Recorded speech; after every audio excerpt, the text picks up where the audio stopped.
नमस्कार दोस्तों, लेवलिन Joshi astro channel में आपका स्वागत है।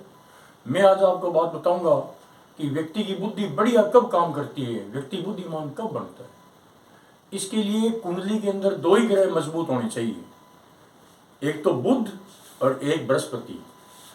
बुध जो होता है वो बुद्धि का कारक होता है, चौथे भाव का कारक होता है।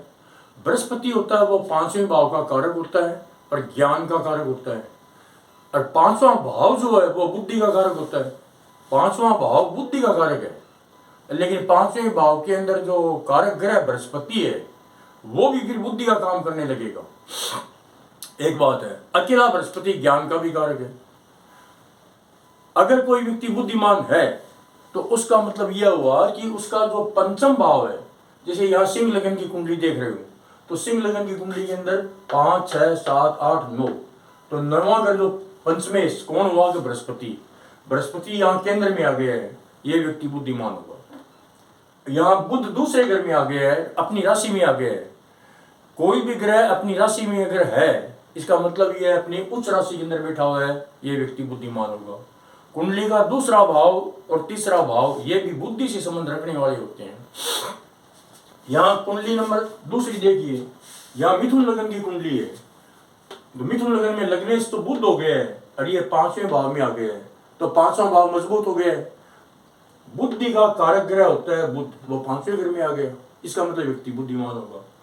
फिर ये देखिए कि पंचमेश कौन है, कि तुला, मिथुन, कर्क, सिंह, कन्या, तुला। तुला राशि का अधिपति होता है शुक्र, वह शुक्र केंद्र में आ गया है। अगर पंचमेश केंद्र में आ जाता है या पंचमेश एकादश भाव में भी आ जाता है तो व्यक्ति बुद्धिमान होता है। दूसरी बात यह है कि जो पंचमेश है, जो बृहस्पति है या बुध है या शुक्र है, ये अपने उच्च नवांश में होने चाहिए या अपने उच्च षष्ठ्यांश में या स्वग्रही षष्ठ्यांश में होने चाहिए, जिनको अपन कहते हैं गोपुरांश, उसके अंदर होने चाहिए, तब ये व्यक्ति बुद्धिमान होता है।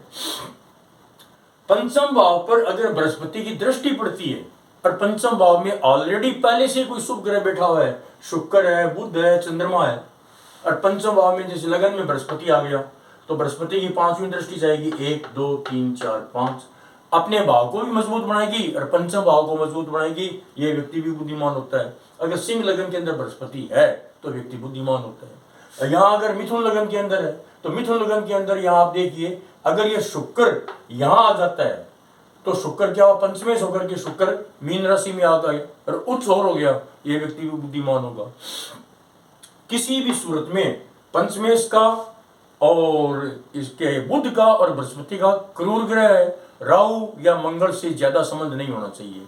अगर ये पापाक्रांत में नहीं होने चाहिए, तब व्यक्ति जो होता है वो बुद्धिमान होता है। गणित शास्त्र में प्रवीण हो सकता है, न्याय शास्त्र में प्रवीण हो सकता है, ज्योतिष में प्रवीण हो सकता है। ये विद्वानों के, इसकी बोली जो होगी वो मधुर होगी, वाणी इसकी मधुर होगी। आप मेरी वीडियो को देख रहे हो, सब्सक्राइब कीजिए और चैनल को सब लाइक कीजिए और शेयर कीजिए। धन्यवाद।